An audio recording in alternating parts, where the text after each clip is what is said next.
성경 본문 말씀은 로마서 13장 11절에서 14절입니다. 또한 너희가 이 시기를 알거니와 자다가 깰 때가 벌써 되었으니 이는 이제 우리의 구원이 처음 믿을 때보다 가까웠음이라. 밤이 깊고 낮이 가까웠으니 그러므로 우리가 어둠의 일을 벗고 빛의 갑옷을 입자. 낮에와 같이 단정히 행하고 방탕하거나 술 취하지 말며 음란하거나 호색하지 말며 다투거나 시기하지 말고 오직 주 예수 그리스도로 옷 입고 정욕을 위하여 육신의 일을 도모하지 말라. 아멘. 여러분들을 하도 자주 보다 보니까 제가 착각을 많이 해요. 가족 같은 느낌이 많이 들어요. 가족들이 또 있구나 그러면 자주 보니까 저는 정말 좋습니다. 정말 좋아요. 11절에서 이 시기라는 것은 원어로 투토 톤 카이론이라고 되어 있습니다. 이 시기 투토 톤 카이론이라고 되어 있는데요. 이 시기는 이 카이론, 크로노스가 아니라 카이로스를 말합니다. 즉 어떤 특성을 가진 시간이에요. 어떤 의미를 가진 시간입니다. 여기서 이 시기는 그리스도의 재림과 심판의 때를 연관시켜서 말하고 있는 그러한 특징을 갖고 있습니다. 또는 우리의 각 신자의 삶에 있어서 더 이상 기회가 주어지지 않는 죽음의 때를 함축하기도 합니다. 이 크로노스의 시간이 계속 흐른다는 것은 신자 개인의 삶의 끝이 다가오고 있는 것을 뜻하며 더 큰 그림에서는 우리 주 예수 그리스도의 재림이 가까이 오고 있는 것을 뜻합니다. 그런데 카이로스의 그 시기가 가까이 왔다는 것이 너희들이 알 것은 이 카이로스의 시기가 가까이 왔다는 것이 사실 이 시기는 예수께서 십자가 속량을 치르시고 부활 승천하신 후 성령을 보내심으로 시작된 마지막 시대를 말합니다. 그러므로 바울 때부터 주의 재림과 관련한 종말론적 시대는 이미 임하였고 바울 때부터 언제든지 예수님은 재림할 수 있는 그러한 긴박감 속에 있습니다. 그리고 종말론적 시대의 절정은 주 예수님의 재림으로 이루어질 것이 그런 의미로 우리는 현재 종말론적 시대를 알고 있습니다. 게랄더스 버스의 신학이 저희 교회에 많은 축을 갖고 있는데 이 게랄더스 버스의 신학은 지금 조 목사님 통해서 가르쳐지고 있는 리차드 게핀을 통해서 많이 전수되고 저는 또 리차드 게핀에게 또 직접 잘 또 배운 그런 학생 중에 한 사람으로서 already not yet 이미와 아직의 구조가 얼마나 성경을 바르게 이해하는 데 큰 도움을 주는지 대단히 중요한 내용을 담고 있어요. 그 내용은 종말론적 시대는 이미 시작되었고 종말론의 마지막 종말은 이제 예수님으로 더불어 이루어진다는 것이죠. 그런 의미로 우리는 현재 종말론적 시대를 살고 있습니다. 그리고 바울은 그러한 종말론적 시대를 11절에서 이 시기라고 부르고 있습니다. 따라서 이 시기에 중요한 것은 자다가도 깰 때인 것이 자다가도 깨셔야 돼요. 이는 구약 시대에는 허락되지 않았던 메시아가 친히 나타나셔서 인류 역사 가운데 가장 중요한 사건인 십자가 속량 사건을 치르시고 성경 전체에서 가장 중요한 사건은 십자가의 죽음입니다. 그 십자가 속량 사건을 치르시고 부활 승천하셔서 만왕의 왕이요 만유의 주로 살아계신 중보자가 되셨으니 언제라도 주님은 심판을 위해 재림하실 수 있습니다. 그러므로 지금은 자다가도 깰 때이고 심지어 그런 상태는 벌써 오래되었습니다. 이는 주의 승천 및 성령 강림 때부터 종말론적 시대는 시작되었기 때문입니다. 이제 주의 재림이 임하면 종말론적 시대는 절정에 이른 상태에서 모든 더러운 것과 악한 것을 완전하게 제거하시고 새하늘과 새 땅으로 이어지게 될 것이 따라서 우리 신자들의 구원은 처음 믿을 때보다 훨씬 이 종말론적의 최종 절정이 가까워진 상태에 있습니다. 사랑 여러분, 이미 언급한 것처럼 개인적인 삶에 있어서도 그러하고 구속 역사에 있어서도 크로노스가 흐를수록 카이로스는 가까워집니다. 4,000년 가까이 메시아를 기다린 구약시대가 지났고 마침내 2000년 전에 하나님의 아들 메시아가 등장하여 자기 백성 및 온 세상 죄를 속하시고 부활 승천하신 시대가 열렸습니다. 그리고 2000년이 지난 지금 우리 신자들을 향한 하나님의 궁극적인 구원의 목표가 처음 믿을 때보다 가까워진 것은 분명합니다. 처음 믿을 때는 6,000년 전이에요. 아브라함 처음 믿은 사람들이. 구속 역사로 치면 4,000년의 그림자 및 예표 시대가 이미 지났고, 마침내 2000년 전에 하나님의 아들 메시아가 오셨고, 십자가 속량을 치르셨고, 부활 승천하셔 성령을 보내신 상태에서 이제 우리는 인류 역사의 끝 및 하나님의 구속사의 완성을 바라보고 있습니다. 따라서 사실 인류 역사는 언제든 마칠 수 있고, 개인적인 구원의 삶 역시 언제든지 죽음으로 여러분들은 이 세상의 삶을 마치고 하늘로 돌아갈 수가 있어요.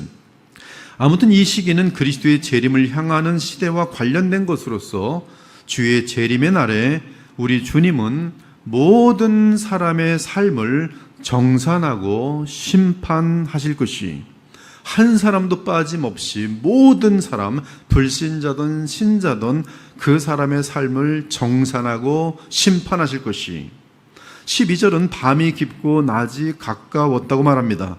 개역개정이 깊고라고 번역한 헬라어 원어는 프로에코프센인데 과거 능동태 동사로서 과거부터 밤이 이미 많이 지났다는 뜻이, 이미 과거에도 밤이 깊었는데 지금 더 깊어진 것이, 밤이 깊어진 지가 오래되었다는 뜻입니다. 밤이 깊고, 이 과거 능동태 동사로서 밤이 깊어진 지가 오래되었고, 반면에 낮은 더 가까워졌습니다.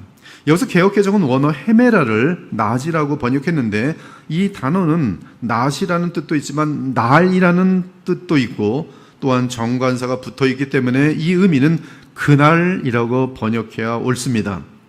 물론 그날은 앞에 이 시기와 관련하여 예수님의 재림의 날 또는 각 개인의 죽음의 날을 의미합니다.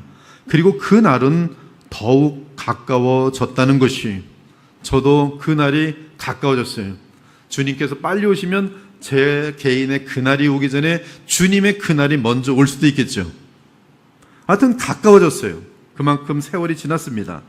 그리고 그날이 가까웠다는 동사는 완료형으로 되어 있는데요, 이미 그날이 와 있다는 뜻이기도 해요. 너무나 그날이 오는 것은 100% 이상으로 확실한 것이기 때문에 이미 그날은 와 있다라고 되어 있어요. 이러한 의미에서는 낮이 이미 와 있으며 온통 낮으로 가득한 그날이 곧 임한다는 뜻이 되기도 합니다. 아무튼 밤이 깊고 낮이 가까웠다는 것은 상황이 긴급하다는 것입니다. 밤, 즉 죄의 영향 아래에 있는 현 세상은 끝을 향해 나아간 지 오래되었고, 하나님의 인내하심 때문에 아직 끝이 나지 않았을 뿐이에요. 하나님의 나라가 이 땅에 임한 것도 상당히 오래되었습니다. 이제 그날, 즉 그리스도의 재림의 날이 더욱 분명하게 다가오고 있습니다. 그 날은 모든 인류를 향한 심판의 날이 될 것입니다. 물론 신자들 역시 그리스도 앞에서 영원한 영광을 위해 최종 평가를 받는 날이 될 것입니다. 한편 예수 그리스도께서는 마귀의 시험을 이기시고 공생애를 시작하시며 마귀를 내쫓으실 때 하나님 나라가 이미 너희 가운데, 그들 가운데, 이 바리새인들 가운데 임하였다고 증거하셨어요. 그러나 내가 만약 하나님의 손을 힘입어 귀신을 쫓아낸다면 하나님 나라가 이미 너희 가운데 임하였느니라. 강한 자가 무장을 하고 자기 집을 지킬 때에는 그 소유가 안전하되, 더 강한 자가 와서 그를 굴복시킬 때에는 그가 믿던 무장을 빼앗고 그의 재물을 나누느니라. 무엇보다 우리 주 예수께서 십자가 속량을 치르시고 부활 승천하신 후 오순절에 성령을 보내신 후로는 우리 주님은 만유의 주이시기에 더더욱 밤은 깊고 태양이 비치는 낮이 이미 임한 상태입니다.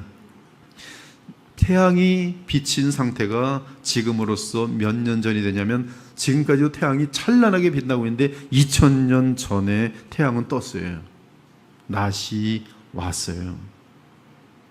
이 상태에서 우리는 그의 날, 주의 그 날을 바라보고 있는 것입니다.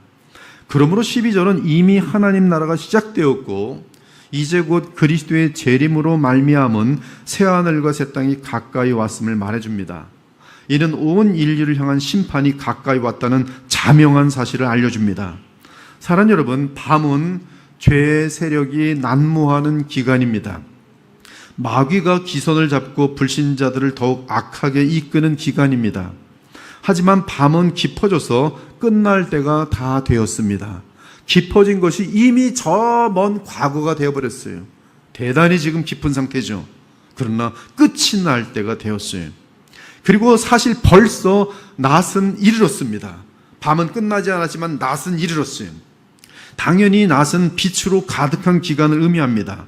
그 낮은 이미 임하였으며 언제라도 주 예수 그리스도의 재림으로 인하여 이 세상의 어둠을 완전히 제거하고 빛으로 가득한 세상을 만들 것입니다.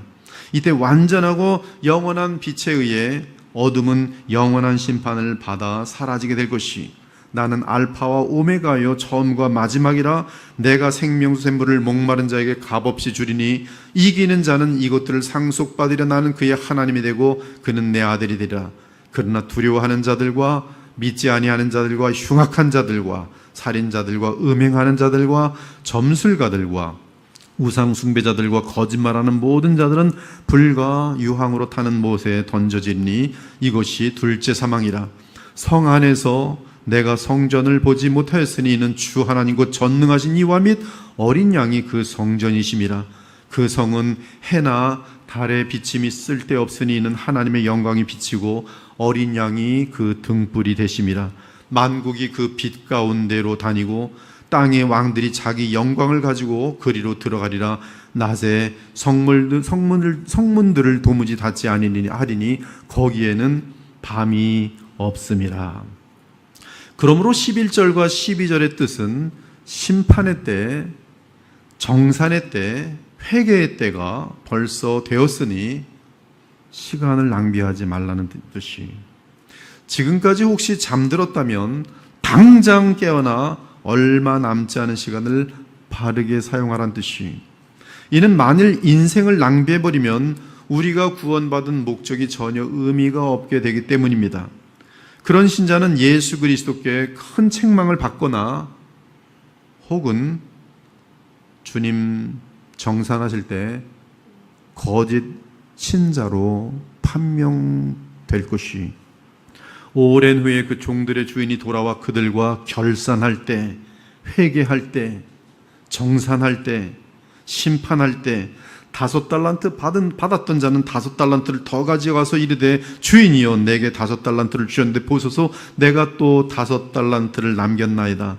그 주인이 이르되 잘하였도다 착하고 충성된 종아, 내가 적은 일에 충성하였으면 내가 많은 것을 내게 맡기리니 내 주인의 즐거움에 참여할지어다 하고, 2달란트 받았던 자도 와서 이르되 주인이여 내게 2달란트를 주셨는데 보소서 내가 또 2달란트를 남겼나이다.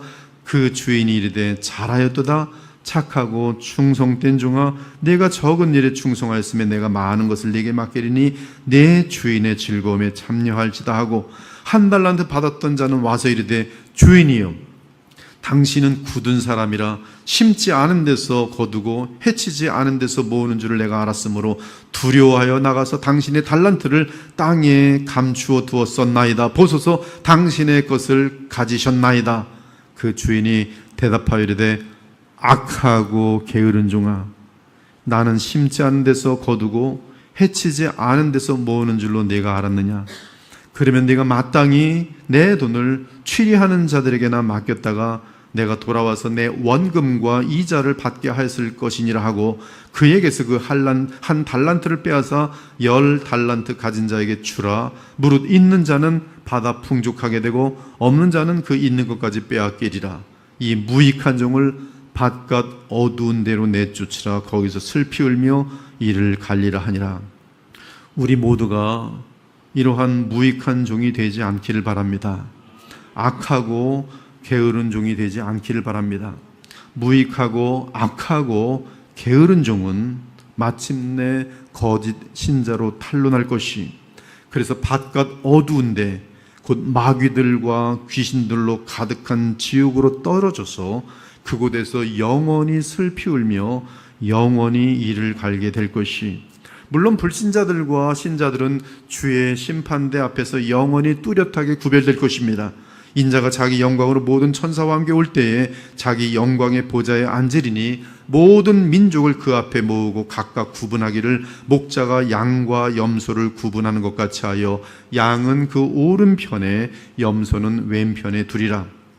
그때 임금이 그 오른편에 있는 자들에게 이르시되 내 아버지께 복받을 자들이여 나와 창세로부터 너희를 위하여 예비된 나라를 상속받으라.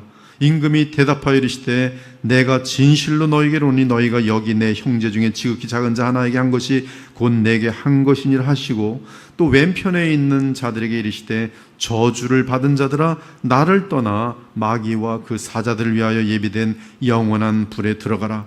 임금이 이르시되 내가 진실로 너희에게 오니 이 작은 자 이 지극히 작은 자 하나에게 하지 아니한 것이 곧 내게 하지 아니한 것이니라. 그들은 영벌에 의인들은 영생에 들어가리라. 예수님을 대신하여 복음을 전하는 정말 작은 자들, 개척교회 목사일 수 있고 저 먼 곳의 선교사일 수 있고 그냥 이 목사는 아닐지라도 항상 복음을 사랑하는 마음 가지고 주변 사람들에게 전하는 사람일 수 있고, 이들을 지금 예수께서는 지극히 작은 자라 말하면서 이들에게 대한 것은 곧 나에 대하여 대한 것이라고 말씀하고 있어요. 그러면서 복음과 무관하게 살았던 자들에 대해서는 영벌에, 그러나 복음을 위하여 살았던 의인들에 대해서는 영생에 들어가리라 분명히 오른쪽 왼쪽으로 그들을 나누고 있어요. 그러므로 사도들은 신자들이 늘 주의 심판의 날을 기억하며 살 것을 종용합니다. 우리는 어리석어서 심판의 날을 망각하고 살아요. 그러나 참으로 영원한 심판이 이루어지는 그날에 이르렀을 때 우리 모두는 거의 다 후회할 것이, 이럴 줄 알았다면 심판을 더 마음속에 기억하고 살 걸. 직장 생활을 할 때 1년에 한 번씩 영어 시험을 쳤어요. 그러면 이제 시험 칠 때마다 점수들이 그 다음날 형편없이 나오면은 정말 형편없이 나와요. 그러면 이제 그때 형편없는 시험지를 점수를 딱 받은 다음에 다들 영어 책 펴고 공부해요. 공부 막 합니다. 1년 후에 있을 영어 시험을 위해서. 영어 시험을 잘 쳐야지 이제 해외 출장을 갈 수 있었거든요. 근데 딱 시작했다가 한 일주일만 지나면 벌써 툭툭툭 떨어져 나가요.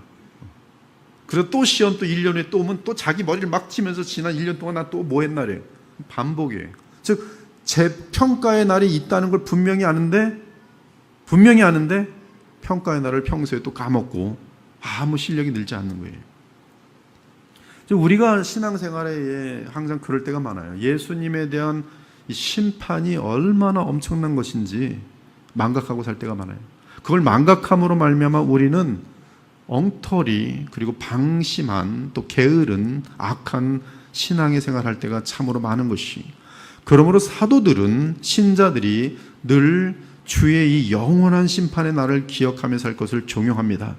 그러므로 우리 각 사람이 자기 일을 하나님께 직고하리라. 자기 인생 전체를 양심과 함께 다 직고하게 되어 있어요. 이는 우리가 다 반드시 그리스도의 심판대 앞에 나타나게 되어 각각 선악간에 그 몸으로 행한 것을 따라 받으려 함이라. 지으신 것이 하나도 그 앞에 나타나지 않음이 없고 우리의 결산을 받으실 이의 눈앞에 만물이 벌거벗은 것 같이 드러나느니라. 여러분의 10대, 20대, 30대, 40대, 50대 인생 가운데 어떤 때는 주님을 향하여 플러스 점수가 되는 때가 있고 어떤 때는 곤두박질 쳐갖고 좀 벌어놨던 점수 다 까먹을 때가 있고, 지금 어떻게 살고 있습니까? 지금 평가의 날이 오고 있어요. 정확하게. 그리고 평가는 영원한 평가예요. 영원한 평가예요. 기회가 없습니다. 그들이 산자와 죽은 자를 심판하기로 예비하신 이에게 사실대로 직고하리라. 다 고백하게 돼 있어요. 이러한 맥락에서 바울은 본문에서 밤이 깊고 낮이 가까웠으니, 즉 심판의 날이 너무 가까워왔으니 그러므로 우리가 어둠의 일을 벗고 빛의 갑옷을 입자라고 말합니다. 아마도 우리 가운데 가장 비참한 신자가 있다면 그는 이미 낮이 임하였는데 어둠에 속한 자일 것이. 그러한 신자는 롯처럼 구원을 받지만 간신히 구원받을 것입니다. 그러나 그는 하나님께서 그를 구원하신 목적을 전혀 이루어 드리지 못한 아주 수치스럽고 자신의 결산을 봤더니 빵점. 롯. 아무 열매 없습니다. 롯은 아무 구원의 열매가 없어요. 자신을 위하여 보혈을 다하신 예수 그리스도에 대해서 아무것도 그분의 기쁨이 된 열매를 맺어드리지 못했어요. 그때 주님을 만났을 때, 정산할 때 무슨 정산할 게 있습니까?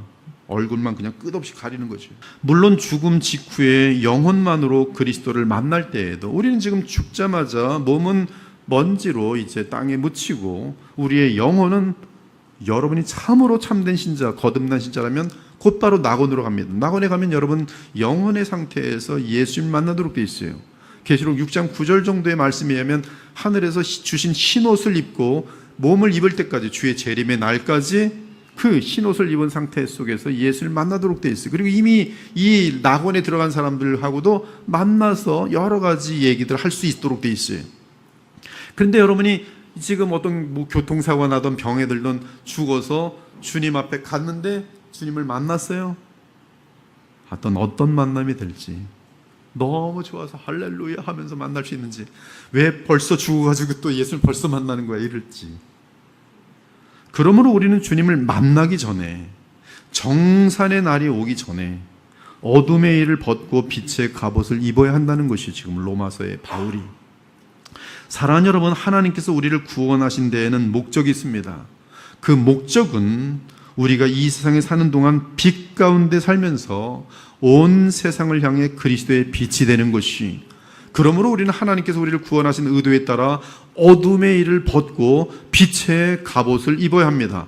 어둠의 일을 벗는다는 것은 죄와 관련한 모든 것을 벗어 던지는 것을 말합니다. 빛의 갑옷을 입는다는 것은 빛이신 그리스도께서 우리에게 주신 모든 영적인 것들을 누린다는 뜻이, 빛의 갑옷을 입으라는 것은 영광의 옷을 입으라는 뜻이며 이미 임한 하나님 나라의 권능과 특권을 누리라는 뜻이. 따라서 우리는 아무 때나 원하기만 하면 당장 회개를 통해 어둠의 일을 벗어 던질 수 있고, 또한 그리스도를 믿고 의지함으로 빛의 갑옷을 입을 수 있습니다.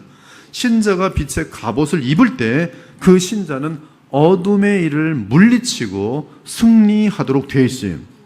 바울은 빛의 갑옷을 입는 것을 에베소 6장에서 더욱 구체적으로 묘사합니다. 너희가 주 안에서와 그 힘의 능력으로 강건하여지고 마귀의 간계를 능히 대적하기 위하여 하나님의 전신갑주를 입으라.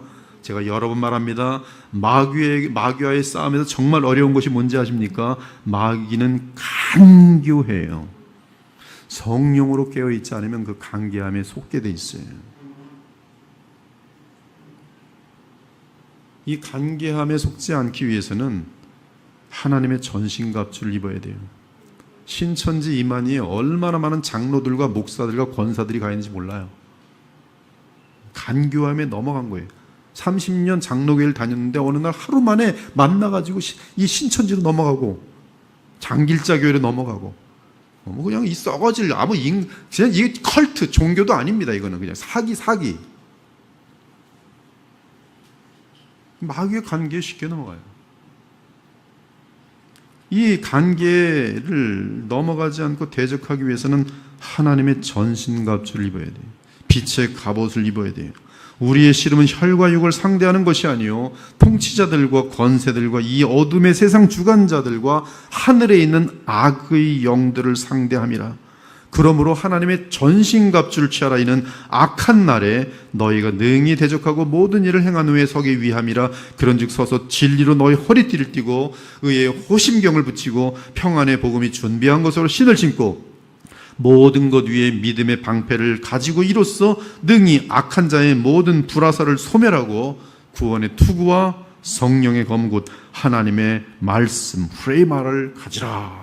모든 기도와 간구를 하되 항상 성령 안에서 기도하고 이를 위하여 깨어 구하기를 항상 힘쓰며 여러 성도를 위하여 구하라. 이것이 빛의 옷에 갑옷을 입는 것에 좀 더 구체적인 내용이. 성도들은 이 세상에 사는 동안 계속적으로 어둠과 접할 수밖에 없습니다. 하지만 성도들은 그리스도 안에서 빛의 자녀, 낮의 자녀, 즉 빛의 자녀로 살아갈 수 있어요. 이때 빛과 어둠의 싸움이 있을 것이지만 빛은 언제나 어둠을 이기도록 되어 있습니다. 믿으십니까? 여러분 중에 빛과 어둠이 싸웠는데 어둠이 이긴 적 봤습니다 하면 그건 바보예요. 빛과 어둠이 싸운 것 가운데서 어둠은 이긴 적이 단 한 번도 없어요. 여러분은 빛이, 그리스도를 모르는 자들은 어둠이, 빛은 반드시 이깁니다. 반드시 이겨요. 그러므로 우리는 빛 가운데 승리하며 살아가야 합니다.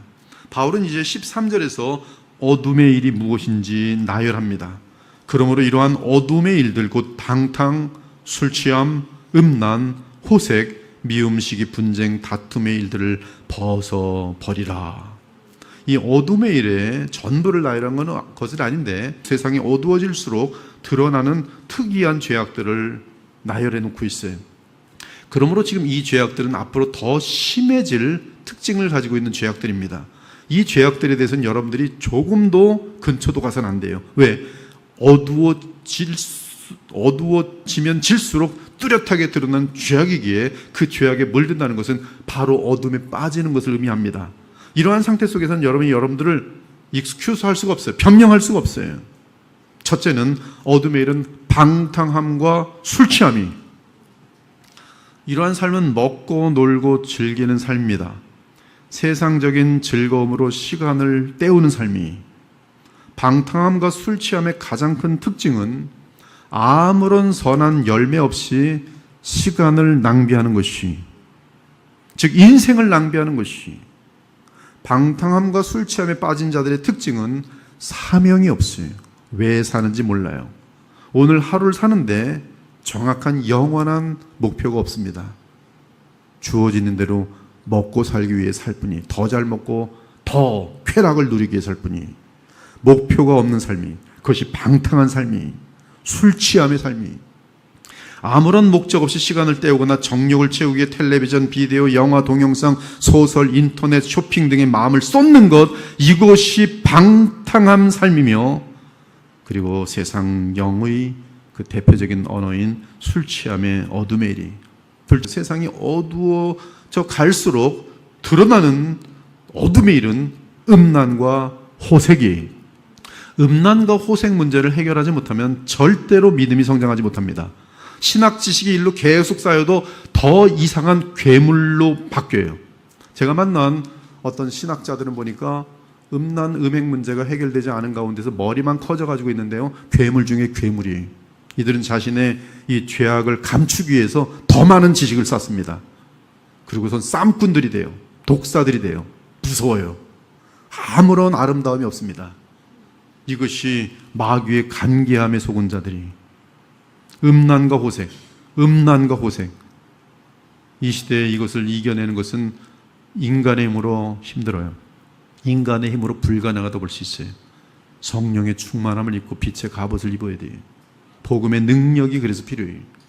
이는 거룩함에서 멀어지는 삶입니다. 순결하지 못한 삶이, 자탕이, 마음도 자탕, 몸도 자탕이, 창녀예요. 한마디로 부패하고 더러운 세속 문화에 물들어 마음과 몸을 더럽히는 것을 말합니다. 이는 육신의 정욕과 안목의 정욕을 이기지 못하고 향락에 물든 것을 의미합니다. 그것이 음란과 호색이, 중독성이 있는 성적 쾌락으로 인생과 시간을 낭비하는 것, 그리고 끝까지 이겨내지 못하는 것, 이것이 음란과 호색이에요. 다시 말씀드립니다. 세상은 어두워질수록 그것이 극도로 달려가고, 극도로 달려간 증거가 동성애예요. 동성애까지 가기 전에는 순결이라는 것 자체가 무너져야 되고요. 순결이 무너진 다음에는 이런 것들이 스포츠가 되고, 스포츠 재미없기 때문에 그 다음 찾는 것이 변태, 극치가 동성애. 동성애는 그래서 아동 성범죄 및 수간 이런 것들과 계속 연결되도록 되어 있어요. 변태기 때문에 그래요.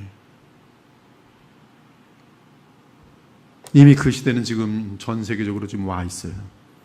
교회가 동성애를 지지하고 있어요. 얼마나 지금 무서운 시대인지 아십니까? 셋째는 다툼과 시기, 싸마기를 좋아하는 거예요. 왜? 자기 영광 때문에. 분쟁, 분당, 미움, 질투 등입니다. 이생의 자랑을 앞세우는 자들은 다툼과 시기의 주인공들입니다. 자기 영광을 구하는 자들은 언제나 시기의 노예가 됩니다. 자기 중심이, 모든 생각이. 정욕, 즉 욕심은 언제나 어디서나 다툼과 시기를 일으킵니다. 교회에서 자기 중심적이고 정욕이 강한 사람들, 욕심이 센 사람이 있으면 반드시 그 사람 주변에 매일 싸움이 생겨요. 교회 내에서도. 그 사람이 사라지면 교회가 잠잠해집니다. 평화가 찾아와요. 다툼과 시기. 너희는 욕심을 내어도 얻지 못하여 살인하며 시기하여도 능히 취하지 못함으로 다투고 싸우는구나. 너희가 얻지 못하면 구하지 아니하기 때문이요, 구하여도 받지 못하면 정욕으로 쓰려고 잘못 구하기 때문이라. 이들의 삶들은 전부 어두운 삶입니다. 어둠의 행실이에요. 어둠의 행태입니다. 그리스도를 따르는 자들은 더 이상 이러한 행실에 참여해서는 안 돼요. 이러한 것들은 우리 정체성과 맞지 않습니다. 바울은 우리가 어둠 속에서 일반 불신자들이 행하는 일에 참여하는 대신 낮에와 같이 단정히 행할 것을 권면합니다. 단정히 행할 것을 권면해요. 크리스찬들은 단정해야 돼요. 절제해야 돼요. 즉 그날 곧 심판의 날이 코앞에 있는 것을 의식하며 행동하려고 재촉합니다. 메시아의 오심과 그분이 행하신 일로 영광의 주 곧 태양이 이미 떠올랐고 이제 밝은 빛 대신 그리스도께서 인류를 정산하기 위해 다시 오실 날이 가까이 왔습니다. 저는 드론이라는 것이 중학교 때 이미 말씀드린 것 같은데 제 삶 가운데선 이런 드론 세계가 온다고 생각 못했어요.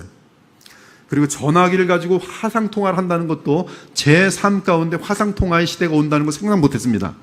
그냥 만화로만 여겼어요. 근데 그 이상이 지금 다 와 있어요. 주의 재림이 저는 제 인생 가운데 올 것이라고 단 한 번도 생각 못했어요.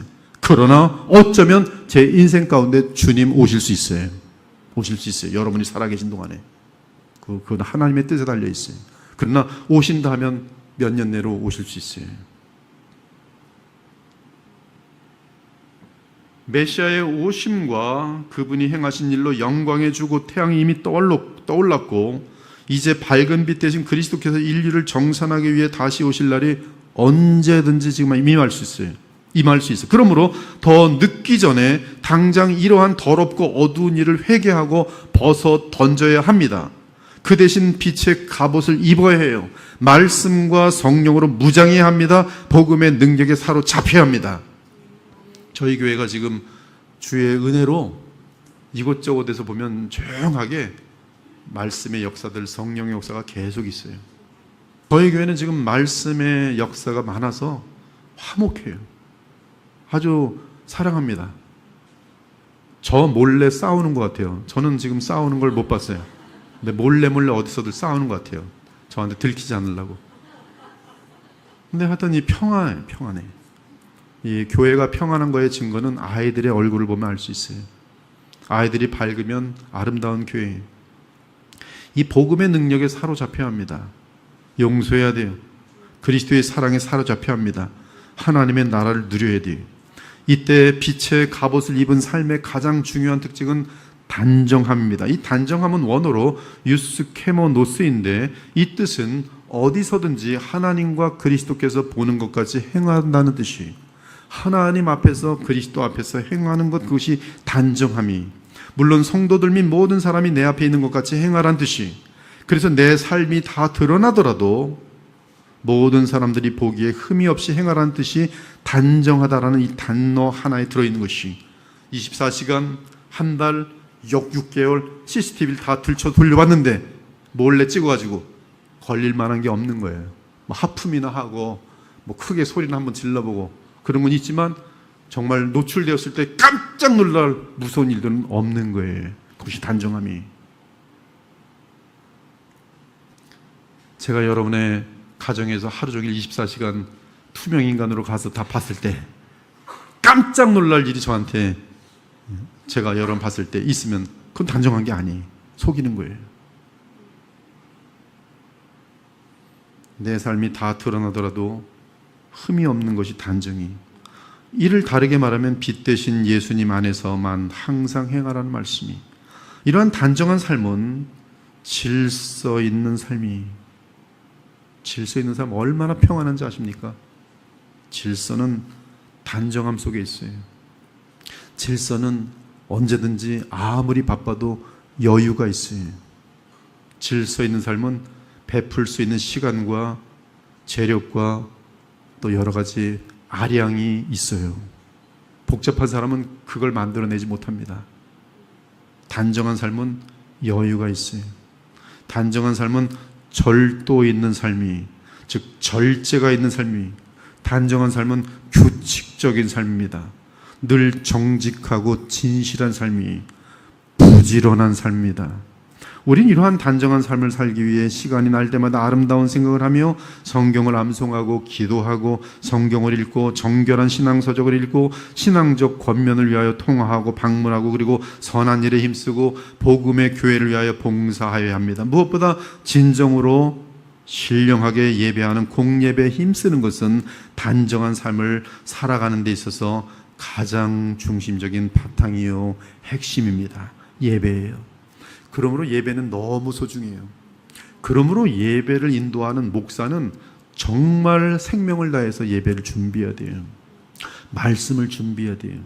그것이 양떼들에게 하나님의 이름으로 그리스도의 이름으로 베풀어야 될 최고의 선물이에요. 그래서 예배 오는 사람들이 마음에 독이 생겼다가도 예배 드리고 나갈 때는 독이 싹 사라지게 될 때, 가정으로 돌아가면 부부싸움이 발생할 뻔했다가도 예배드리고 하면 부부싸움이 발생하지 않고, 어리석은 짓을 할 뻔했는데 어리석어지지 않고, 이것이 예배의 힘이, 예배의 힘이.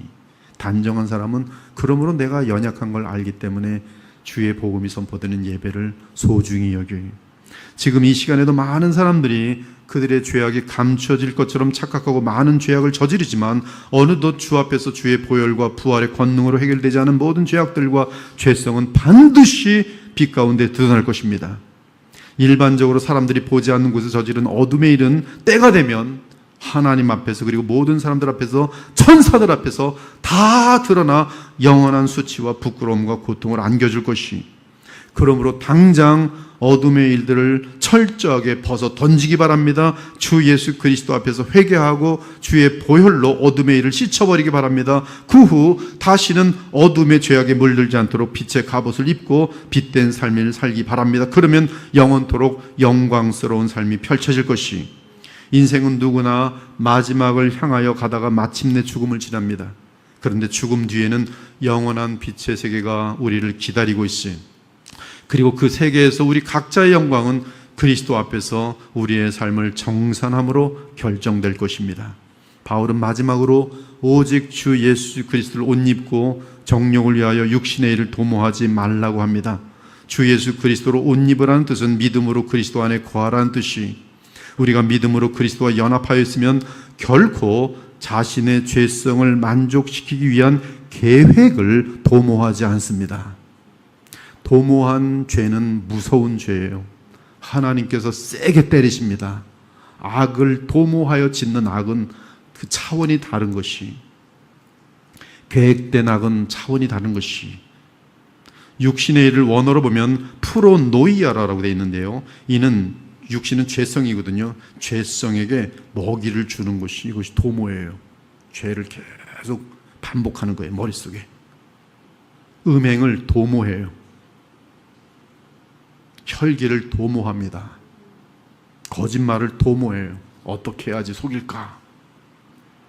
즉 죄성에게 먹이를 주는 도모는 순간적으로 짓는 죄라기보다 많은 시간을 들이고 머리를 써서 의도적으로 하나님 앞에서 죄를 짓는 것을 뜻합니다.